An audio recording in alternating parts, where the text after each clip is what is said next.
guys, what's up? This is Bharat, you're watching iGyaan, and today we are reviewing the Asus ROG Phone 3.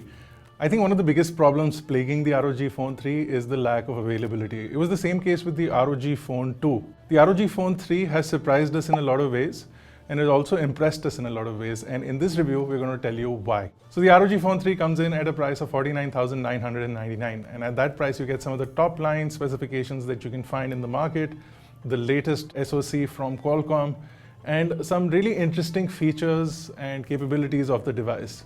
More importantly, this is today more a gaming phone than anything else, but it can still continue to work as a regular phone. And because of the way that I have set up my phone, it appears to be a non-gaming phone, which also is a sleeper gaming phone. The Asus ROG Phone 3, despite its low price tag, has some of the best specifications available on the market.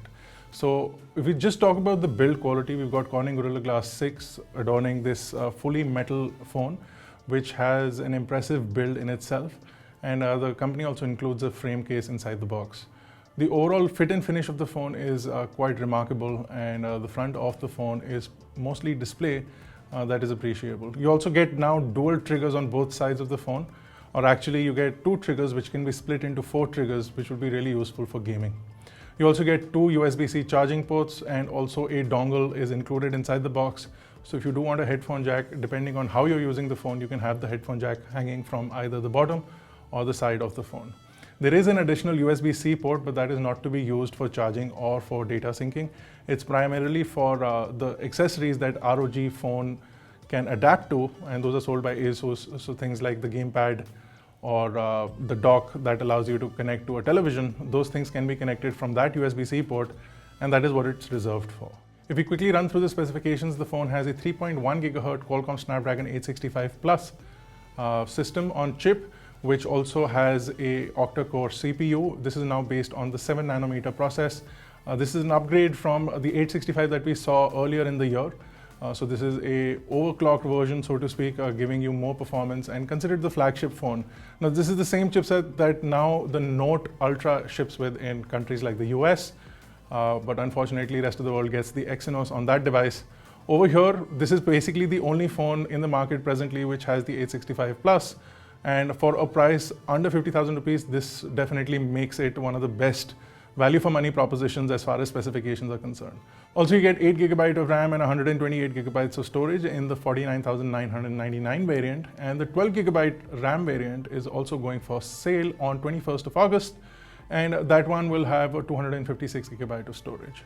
So just for a little bit more money, you can get the 12 GB RAM variant if you do have the need for that much RAM. If you're somebody who's looking into professionally gaming, the ROG Phone 3 will definitely come towards that goal. So one of the coolest things about the ROG Phone 3 is the fact that the user interface is very adaptable. So if you want a gaming-centric user interface, just go into the themes and set up the ROG theme, and then you're good to go. But if you want a more professional looking or a more casual looking interface, then you can go for the classic theme, and then your phone pretty much looks like a stock Android device. There's of course no bloatware from Asus, so no preloaded apps or games or any of those things, no unnecessary applications. The UI is super fast and very responsive, and that is what makes this phone pretty interesting. But apart from that, the phone also has a 144Hz refresh rate display, which makes it one of the most unique devices available in this price bracket. Not only does it support the faster refresh rates, it also supports a lot of games that do support faster refresh rates. And hence, when you're gaming on those devices with that refresh rate, you get the experience that the phone was intended to have. Now, because of this, you will require more battery because the faster refresh rate display will go through your battery quickly. But Asus has sort of taken care of that by allowing a 6,000 mAh battery to be fitted inside the phone. So not only do you get a good user interface, but you also get good display performance, and the UI in itself is super fast and responsive. The display in itself has a really impressive refresh rate, so you see those smooth transitions through the user interface as well. And then when you get into the gaming aspect of things, you get the performance that you need because of the 865 chip, and then you get the frame rates that you need because of the faster refresh rate display. Now, PUBG has already announced that they're moving on to 90 FPS, and they've tested this out with the OnePlus devices. In fact, the test is presently ongoing, so if you own a OnePlus device, you can go and play PUBG at 90 FPS.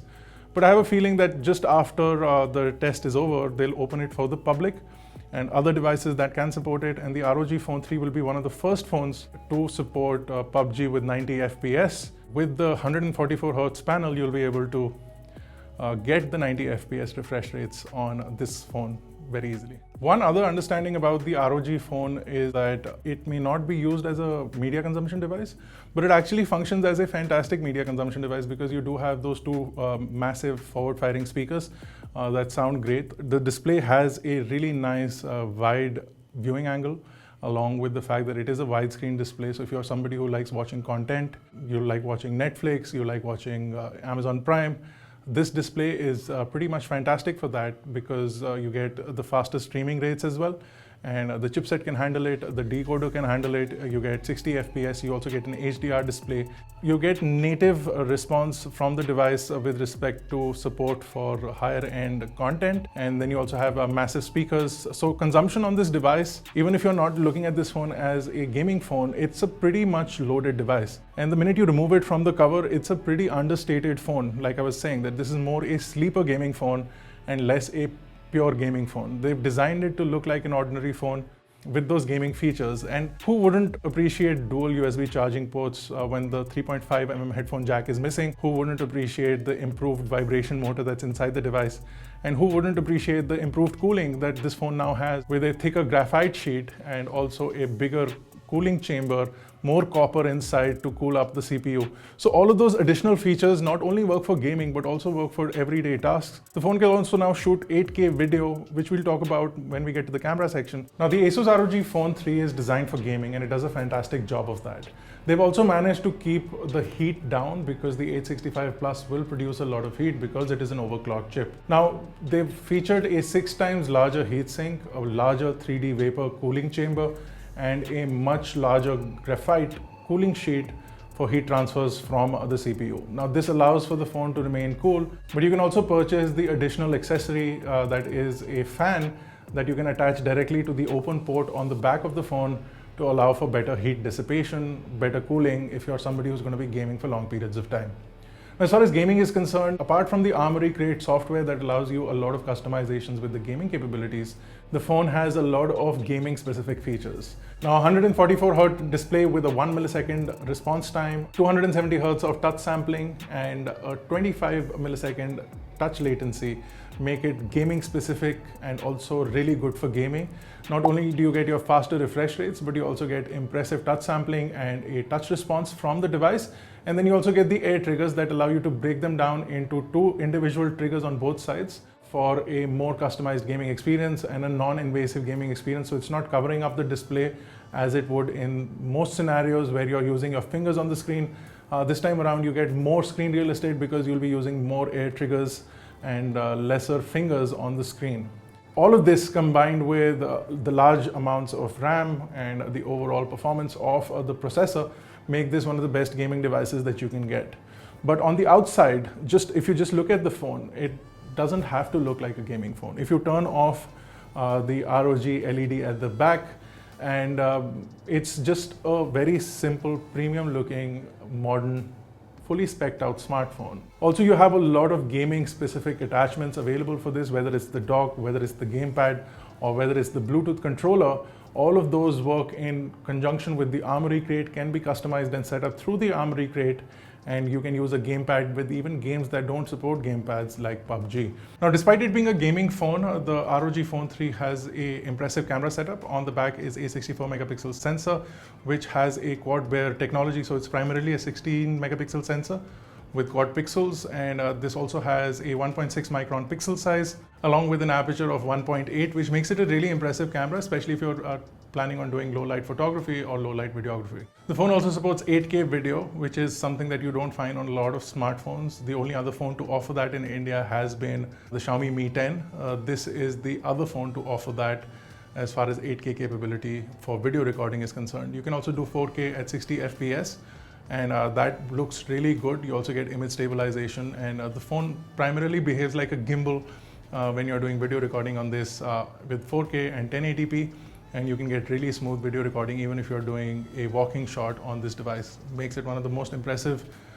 camera phones as far as camera capabilities are concerned in this price bracket. There is also a 13 megapixel ultra wide camera, but this has an f2.4, and there is also a 5 megapixel macro camera which does have an f2.0. So again, the ultra wide camera is a lesser resolution than the 16 megapixel main camera. So if you're going to compare images from a main camera and an ultra wide camera, you will considerably see a difference if you put them on a display and compare them side by side. But if you're using them for uploading them to the internet, which is what most people will use the phone for, you should not see any major difference. The quality of the cameras is good, the colors, the sharpness, the contrast is really impressive from the cameras. The camera UI is also simple and easy to use, and you also get a pro mode if you do want more manual control over your images.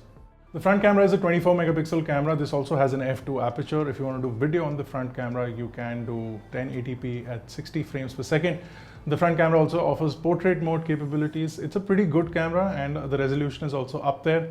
f2 is a good aperture, but something like f1.7 or f1.8 on the front camera would have been really appreciated, because the front camera also doesn't have any kind of LED or an external light source.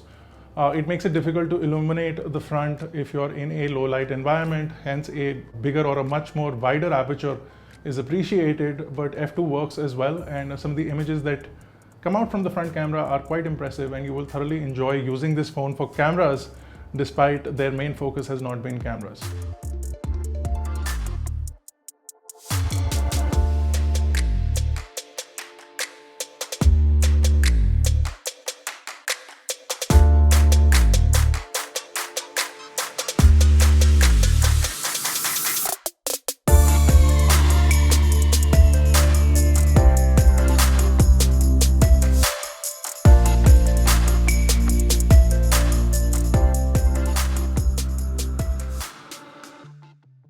Now, as far as phone calls are concerned, this phone has impressive speakers and microphones. You do have noise cancellation on both sides.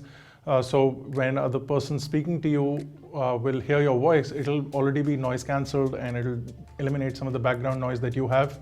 And the speaker in itself, or the earpiece in itself, is loud enough so you can hear the person on the other side. Because this has multiple antennas all over the body of the phone, you get good network reception whether you're doing calls over Wi-Fi or regular 4G calls. This phone also has 5G enabled on it, so if and when 5G becomes available, this phone will have that. Now, with respect to battery life, this phone has a 6000 milliamp hour battery life. If you are not extensively gaming on this, you can easily expect upwards of 6 to 7 hours of screen on time on this. For everyday day-to-day tasks. If you're gaming and if you're using the 144 Hz display consistently, you will see a much lesser screen on time. But more importantly, you do have fast charging on both the USB-C ports, so you can have a cable plugged in while gaming. And because it does have those extensive cooling capabilities, the phone doesn't heat up even while charging. So it's a very impressive battery life cycle, and it does offer up a full day worth of use. And if you're not using it extensively, if you're an average user, you'll easily get 2 days worth of battery life from the ROG Phone 3. So that's the ROG Phone 3. If you're in the market for an Android phone that offers you flagship specifications, good performance, a fantastic display and great cameras, the ROG Phone 3 fits that bill. It is not being marketed by Asus as a everyday phone. It's being marketed by Asus as a gaming phone. And that is where a problem lies, because a lot of people will not look at this phone thinking that it's a gaming phone. But in fact, what I think is that this is a flagship Android phone with flagship Android specifications, which also has a lot of gaming features inbuilt. The device doesn't have those fancy mystic bronze colors or golden colors or a very premium looking glass finish. This does have a futuristic looking glass finish on the back. You do have Gorilla Glass 6, and you do have a RGB light on the back. Of course, it can be turned off if you want.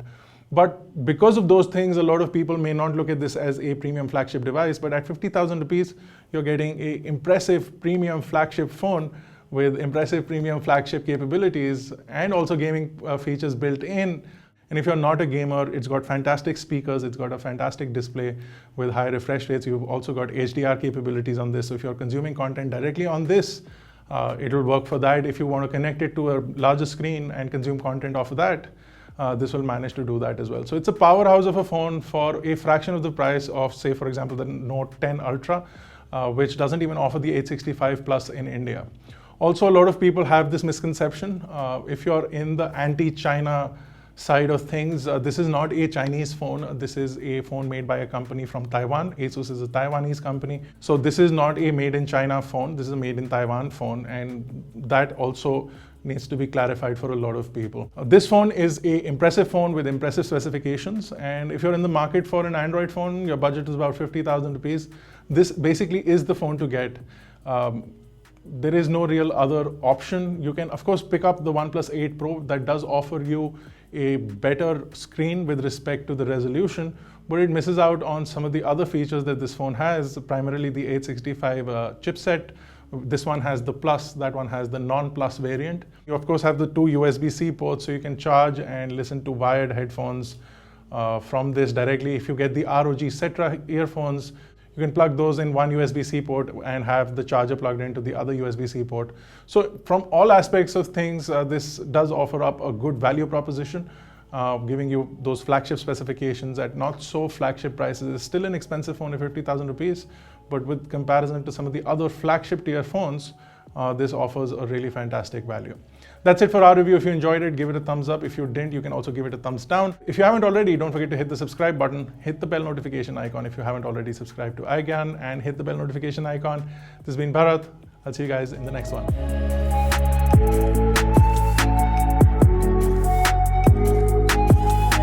Impressive latency क्या होता है?